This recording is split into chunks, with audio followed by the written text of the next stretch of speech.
Հիմնականում կարելի ասել, որ օգտագործում էր սև PR-ը եւ փոխադարձ վիրավորանքների այդ շարքներ գնում։ Ծրագրային առումով իրականում ես դժվարանում եմ հիշել, թե եղել է արդյոք Հայաստանում ինչ-որ ընտրություն, երբ որ ընտրողները վերցրել կարդացել են, ծանոթացել ինչ-որ ծրագրերի եւ դրա հիման վրա այսպես ողջամիտ ընտրություն կատարել։ Ես 35 տարվա ընթացքում նույն բանն է գնում, որ տարբեր ուժեր փորձում են ներկայանալ իրենց առաջնորդի կամ իրենց առաջարկած համար մեկ տեխնացուի դեմքով ներկայանալ։ Այդ առումով կային, ասենք, տեխնացուներ, երբ որ նայում ես,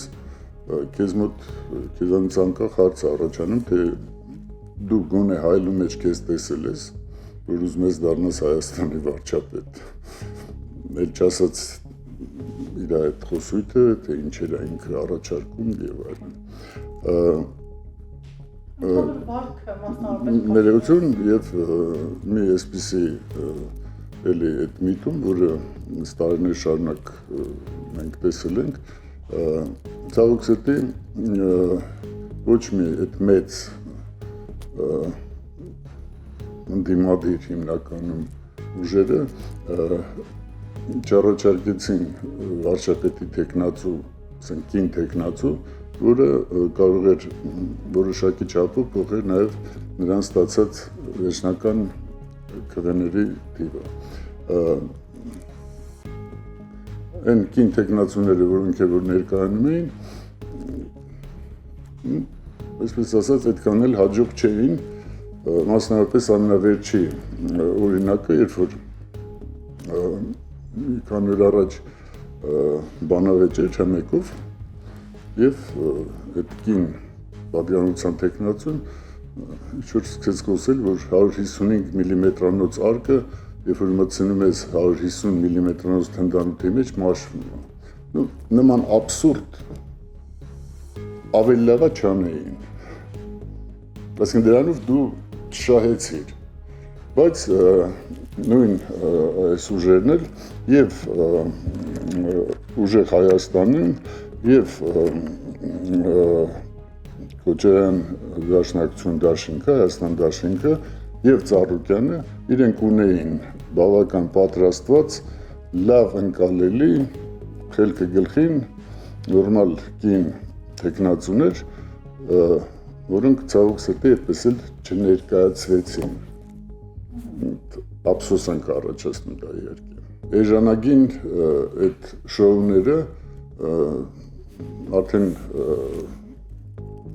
ժողովուրդն էլ հոգնել է այդ բառերը լսելուց, պերաշկի ուտելով բանով, որտեղ ամեն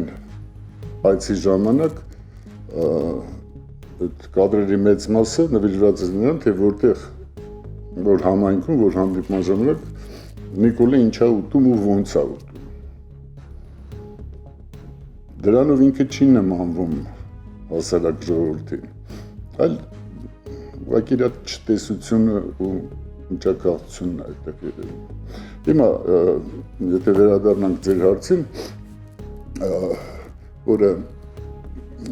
ուղղակիորեն այս ընտրությունների հետ կապված չի, այլ կարելի է այս ընտրությունների ժամանակ էլ դա օգտագործել, եթե ժամանակին շուտ սկսվեր, բայց ապագայի համար նաև կարևոր հետևյալ հարցը կա։ Մոտավորապես մի շաբաթ առաջ Լևոն Քոչարյանը այսպես կարճ հարցազրույցի մեջ ինքը ասեց հետևյալ բառերը, որը 100%-ով ճիշտ է, 100%-ով ընդունելի, ինքը ասեց հետևյալը, որ եթե ինչ-որ մեկը ուզում է վարորդական իրավունք ստանա, ինքը պարտավոր է նարկոդիսպանսերից եւ պսիխոդիսպանսերից թուղթ բերի, որ ինքը այնտեղ հաշվառման մայթ չի։ Եվ բնական է, որ երկիր ղեկավարել է երևի ավելի պատասխանատու գործ է, քան ավտոմեքենա վարելը։ Եվ լավ կլներ, որ բոլոր տեխնացուները նույնպիսի ուրեմն թղթեր ներկայացնեին։ Ես դրան ուղղակի կավելացնեի նաև հետևյալը պարոն Քոչարյանին, որ ապագայի համար վատ չի լինի, որ իրանք դա օգտագործեն, ոչ միայն նման ուրեմն տեղեկանքների կարևորությունը, այլ նաև հիշեցնեմ հետևյալ հասարակ բանը։ Ցանկացած մարդ, որը ցանկանում է ստանա Ամերիկայի քաղաքացիություն։ Հիմա green card-ով այնտեղ, թե ինչ-որ ճանապարհներով, եթե ուզում է ստանա Հայաստանի Ամերիկայի քաղաքացիություն, ինքը քննություն պետք է անցնի։ Եվ այդ քննությունը 3 կարևոր բաղադրիչ ունի։ Մեկ անգլերենի իմացությունը, մեկ Ամերիկայի պատմություն եւ Ամերիկայի սահմանադրությունը։ Հիմա ես նույնը կառաջարկեի, որ իշխանության գալուց հետո թող այդ նորմն էլ մտցնեն, որ Հայաստանի Հանրապետության երեսփոխանները եւ կառավարության անդամները քննություն ազնեին հայերեն լեզվի տիրապետ ցույց տալու հայոց պատմության իմացությունը եւ ամենակարևորը Հայաստանի Հանրապետության սահմանադրության իմացությունը։ Այդ դեպքում մի քիչ ավելի հանգիստ կարող ես այդ մարդկանց խոսքը լսել։ Լեզվական առումով նորմալ ձևակերպումներով, իսկ իմաստային առումով, որտեղ այս 35 տարիների ընթացքում հաճախ ելույթ են ունեցել եւ այսպես խելոք դեմքով պաստորեն հակասահմանադրական ինչ-որ բաներ են ասել, որտեղ ուղղակի չգիտեն սահմանադրությունը։ Քանի որ իմաստնությունը անմիջական կապ ունի հոգեբուժության հետ, ես կարող եմ ասել հետևյալը, որ Փաշինյանի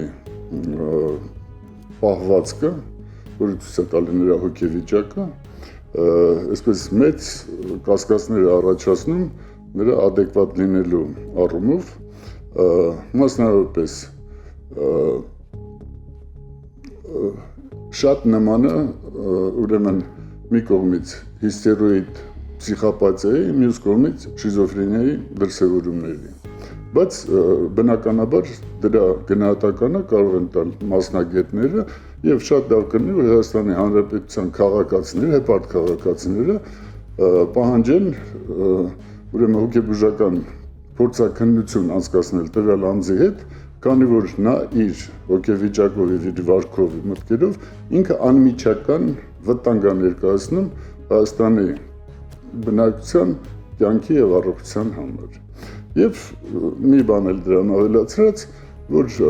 ոչ միայն հոգեբուժական փորձաքննության կարիք կա, այլ կարիք կա նաեւ սեռաբանական ուրեմն փորձաքննության, դա էլ այսպես հիմքերը շատ պարզ են, յուրաքանչյուր մարդ, որը վերցնի կարդա երկրի հակառակ կողմը գիրքը եւ փորձի վերլուծել այնտեղ գրած տեքստը եւ դրան ավելացրած այս վերջի շրջանում, եթե ամեն հանդիպման չէ, գոնե ամեն երկրորդ հանդիպման բազմաթիվ անգամ նրա կրկնած բառերը «հեսա սաղիդ կզսնեմ»։ Ներողություն, սա հստակ հիմք է արդեն այսպես բանանում, ուրեմն այդ մարդուն տարբեր տեսակի փորձաքննությունների ենթարկելու համար։